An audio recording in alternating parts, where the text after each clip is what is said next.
Bonjour bien-aimés dans le Seigneur. Nous continuons à vous donner des enseignements qui vous pousseront ou qui vous poussent déjà à lire la Bible comme vous ne l'avez jamais fait avant, à accorder de l'importance à cette activité mère de la foi chrétienne. Pourquoi j'ai dit activité mère de la foi chrétienne? Ça, c'est le constat que j'ai fait personnellement.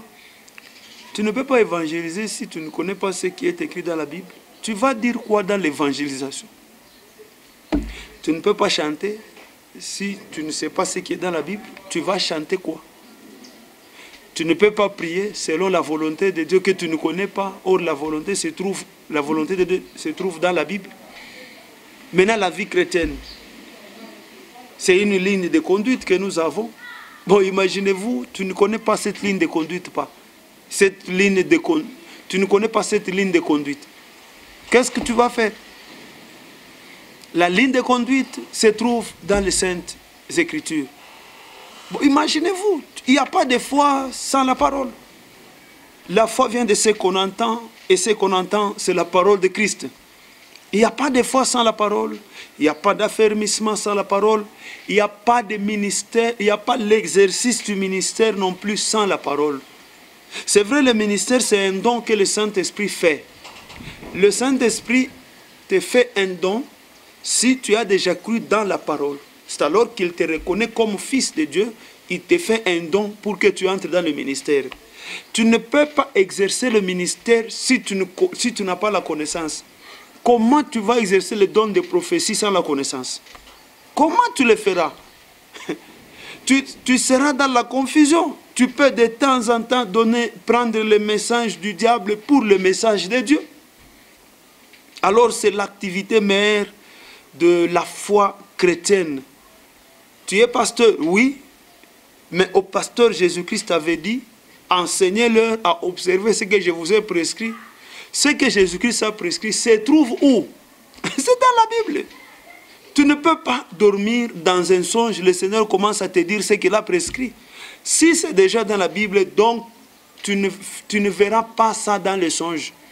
Écoutez mes bien-aimés, ce que le Seigneur a déjà mis dans la Bible, il ne va pas te le donner par révélation. Tu peux prier. En aucun jour tu ne verras un ange venir te parler de Matthieu dans les songes. Il dit écrit, généalogie. Tu commences à écrire à ton réveil, comme il le faisait avec le prophète Ézéchiel, à qui il donnait des révélations et le prophète écrivait. Matthieu, c'est déjà dans la Bible, tu ne l'auras jamais dans la révélation. Alors, lisez abondamment la Bible. Nous sommes arrivés à un chapitre vraiment important, c'est la compréhension de la Bible. Pourquoi? Tous ont la Bible, mais tous n'enseignent pas les mêmes choses. Voilà.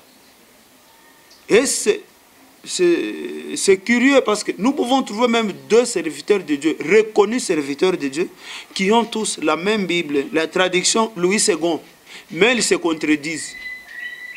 Alors là, le problème se trouve au niveau de la compréhension. Au niveau de la compréhension. Nous devons savoir certaines choses parce que nous parlons des préalables, qu'aucun mot ou expression de la Bible ne se trouve pas là au hasard. Il n'y a pas de hasard. Donc, le mot que tu trouveras dans la Bible, sache qu'il est à sa place. C'est ce que nous devons savoir. Et les mots que nous trouvons dans la Bible sont définis par la Bible. Donc, il n'y a aucun mot qui se trouve là au hasard. Et autre chose que nous devons connaître, je crois que c'est un rappel par rapport à ce que nous vous avons dit la fois passée. Il y a des gens qui comprendront la Bible seuls par la lecture et d'autres qui comprendront la Bible par personne interposée. Vous allez la comprendre quand je vais vous enseigner. Mais moi, je comprends quand je suis en train de lire. Ceux-là qui sont appelés à comprendre la Bible quand ils lisent sont très peu nombreux. Ce sont les gens qui ont la grâce doctorale, qui sont appelés à être docteurs. Ici, docteur, ce n'est pas quelqu'un qui a la maîtrise des choses, non. Ici, docteur, c'est quelqu'un qui a la grâce de comprendre. Voilà. D'abord, le terme docteur. Quand c'est dans le livre des sciences, ça a un autre sens. Si c'est dans la Bible, ça a un autre sens. Docteur, dans la science, c'est celui qui a la maîtrise dans un domaine bien précis. Celui qui a défendu une thèse quelque part, il a la maîtrise dans un domaine bien précis. Mais le docteur dans la Bible, c'est celui qui a la grâce de comprendre. Il n'a pas la maîtrise, mais il a la grâce de comprendre. Cette grâce de comprendre ne fonctionnera que s'il lit. Que s'il y a quelque chose à comprendre. S'il n'a rien à comprendre, la grâce de comprendre ne va pas s'exercer. Je répète, s'il n'a rien à comprendre, la grâce de comprendre ne va pas s'exercer. Donc un docteur est appelé aussi à lire pour comprendre. S'il ne lit pas, il comprendra quoi? Voilà. Juste par ces mots, vous comprenez que les mots qui se trouvent dans la Bible sont définis par la Bible. C'est vrai, comme c'est la langue, nous pouvons avoir un dictionnaire Larousse pour les francophones. Dans toutes les langues, il y a des dictionnaires, mais ici, je parle du dictionnaire pour les francophones. Ce dictionnaire-là est important dans une certaine mesure pour la personne qui ne maîtrise pas d'abord la langue. Ce n'est pas que ça va te faciliter la bonne compréhension, non. Tu comprendras le verset. Mais en dehors du verset, il y a la pensée de Dieu qui est transmise par ces versets-là. Dieu utilise les mots des humains. Tu dois quand même comprendre ces mots-là. Tu n'as pas la maîtrise de la langue, tu as besoin d'un dictionnaire. Comme un support pour que tu comprennes d'abord les versets littéralement.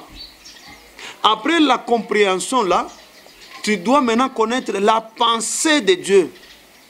Et quand je vous dis comment comprendre la Bible, c'est en d'autres termes, comment détecter la pensée de Dieu par les versets. Ce n'est pas un problème de la langue tout simplement. C'est la compréhension qui est au-delà du verset, c'est-à-dire détecter le parler de Dieu, la voix de Dieu, la pensée de Dieu par le verset. C'est très très important. Donc le dictionnaire nous aide à comprendre littéralement ce que nous lisons. Parce que ce n'est pas tout le monde qui maîtrise la langue. Je dis bien, ce n'est pas tout le monde qui maîtrise la langue. Alors un dictionnaire est important. En dehors de ça, avec le dictionnaire, tout le monde peut comprendre juste littéralement les versets bibliques. Mais si nous allons à l'église pour être enseignés, l'église n'est pas l'université où nous trouvons un professeur de français du haut de la chair pour nous expliquer les pronoms personnels, les adjectifs et autres. Non. Le prédicateur, lui, il nous donne la pensée de Dieu dans ce que nous avons compris nous-mêmes à la maison. Parce que c'est dans le français, c'est en anglais, c'est clair. Tout celui qui maîtrise la langue, il comprend. Maintenant, la prédication, elle, l'enseignement, lui, c'est pour nous faire entendre la voix de Dieu. Alors, tu as le dictionnaire, tu comprends. Tu peux peut-être avoir un dictionnaire biblique. Pourquoi dictionnaire biblique? Parce qu'il y a certains mots. Hein? Il y a certains mots. Ces mots-là ne se trouvent que dans la Bible. Ce sont des mots peut-être liés à la culture juive. Bon, qu'on le veuille ou non, nous sommes face à la culture juive dès que nous prenons la Bible. Mais nous ne serons jamais des juifs. Nous ne lisons pas la Bible pour pratiquer la culture juive. Nous lisons la Bible pour comprendre la pensée de Dieu par la culture juive que nous trouvons dans la Bible, mes bien-aimés. Mais vous verrez les Juifs eux-mêmes, tels qu'ils se comportaient dans la Bible, ils tenaient à ce que les chrétiens dans toutes les nations puissent avoir leur culture. Non, non. On a besoin de connaître les dieux qui s'est révélé d'abord aux Juifs. On n'a pas besoin de la culture juive. Alors avec le dictionnaire biblique, tu peux facilement comprendre le sens de certains mots. Il y a des choses qui ne se trouvent pas dans les nations, qui se trouvaient seulement en Israël. Parce que chaque peuple a sa culture. Maintenant, ces mots-là, tu peux même les chercher dans les dictionnaires. Ça n'existe pas parce que le dictionnaire est français et ces mots est purement lié à la culture juive. Alors, tu peux facilement avoir une idée sur ces mots-là en ayant un dictionnaire biblique. Mais et le dictionnaire Larousse et le dictionnaire biblique te permet d'avoir littéralement, de comprendre littéralement les Saintes Écritures. Mais la pensée de Dieu, elle, c'est le problème du Saint-Esprit.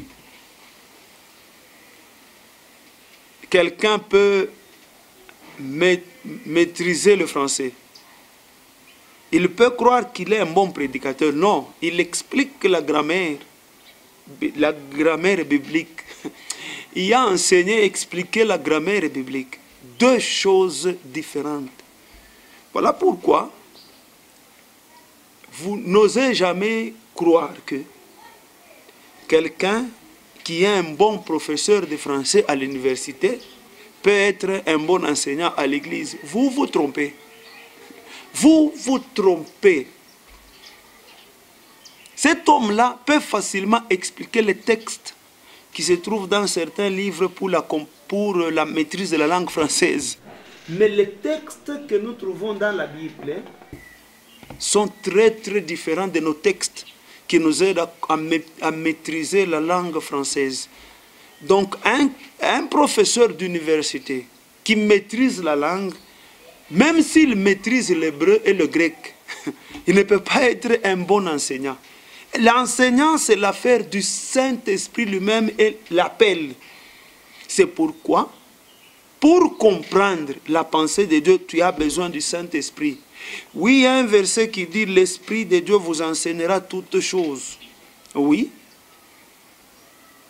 Mais quels sont les moyens que le Saint-Esprit va utiliser pour nous enseigner? Il ne faut surtout pas croire que, parce que toi tu as le Saint-Esprit, en toi tu comprendras, il t'expliquera. Non. Le Saint-Esprit t'expliquera ce qu'il peut faire quand tu es seul. Il se limite là. Mais le même Saint-Esprit là t'expliquera les choses par ton enseignant à l'église. C'est le même Saint-Esprit que tu as maintenant qui t'explique en utilisant la bouche de l'enseignant à l'église. Il y a ceux-là qui ont commis des erreurs graves. Après avoir lu le verset qui dit « L'Esprit vous enseignera », il s'est dit « Je peux rester même à la maison, j'ai le Saint-Esprit, il m'enseignera ». C'est une erreur grave, c'est l'ignorance. L'Esprit t'enseignera, mais la Bible nous parle des moyens que l'Esprit utilise, des outils que l'Esprit qui est en toi utilise pour te faire comprendre la pensée de Dieu. Et parmi ces outils-là, il y a ton pasteur, il y a les docteurs à l'église. C'est toujours l'Esprit. Ce n'est pas qu'il t'enseignera, toi, individuellement, tout en restant à la maison. Non. Nous avons besoin du Saint-Esprit et nous avons besoin d'être membres d'une église. Parce que l'explication des Saintes Écritures, c'est la priorité de l'église. C'est l'église, c'est dans l'église que Dieu a mis l'explication de la Bible, dans l'église. Tu n'es pas membre de l'église, sache que facilement tu seras conduit par le diable sans te rendre compte. Ce n'est pas pour rien que la Bible nous dit qu'ils étaient assidus au temple. Assidus au temple et là, ensemble, ils persévéraient dans l'enseignement des apôtres. Le cadre pour la connaissance de Dieu, le cadre pour le rhéma, c'est l'église. Tu n'es pas membre d'une église, sache que tu comprendras la Bible à tort et à travers. Tu comprendras la Bible par beaucoup des esprits du malin. Tu embrasseras les fausses doctrines sans te rendre compte, parce que tu n'es pas membre de l'église. Je dois souligner quelque chose ici. Écoutez, tous ceux-là qui ne sont pas membres des assemblées ici sur la terre n'iront pas au ciel. Je ne dis pas que tous ceux-là qui sont dans les assemblées iront au ciel. Non, c'est différent. Tous ceux-là qui iront au ciel sont quelque part membres d'une assemblée. Ils ont une adresse physique ici sur la terre d'une assemblée quelconque. Tous, sans exception. Si toi, tu sens même les dégoûts d'aller à l'église, tu es resté à la maison, ça fait maintenant 1 mois, retourne à l'église. Si tu ne veux pas, ne crois pas que quand le son de la trompette va sonner, tu iras au ciel. Tu te trompes toi-même. Écoute, tu n'iras nulle part. Je te dis vrai. Tu n'iras nulle part. Donc le cadre pour les enseignements, c'est l'église. Le cadre pour la compréhension de la Bible, c'est l'église. C'est là que le Seigneur a fait des dons. Il y a des docteurs, des prophètes, ils sont là pour l'édification des saints. Les saints se réunissent là et ils sont édifiés. Les saints se réunissent là et ils sont affermis. Mais toi, tu t'affermis seul chez toi à la maison. Mais ça ne s'est jamais fait. Lis attentivement la Bible, tu comprendras même l'importance de ton appartenance à une assemblée, l'importance d'avoir un pasteur. Mais tu te retrouves avec beaucoup de pasteurs. Celui-ci, c'est mon pasteur. Celui-là, c'est mon mentor. Celui-là et l'autre, là, c'est mon prophète. Toi seul. Mais la Bible dit, obéissez à vos conducteurs et soyez leur soumis. Faites tout pour qu'ils fassent ce travail avec joie et non en gémissant. Ces gens-là rendront compte de vos âmes à Dieu. Mais toi, quel est le pasteur qui rendra compte de ton âme à Dieu? C'est qui? Parce que tu n'en as même pas. Tu es à la maison, pour toi tous les pasteurs sont des farceurs, tu es déçu. Donc, écoute, tu es tombé sur les mauvais. Tu es tombé sur les pasteurs venant du diable. Les pasteurs existent.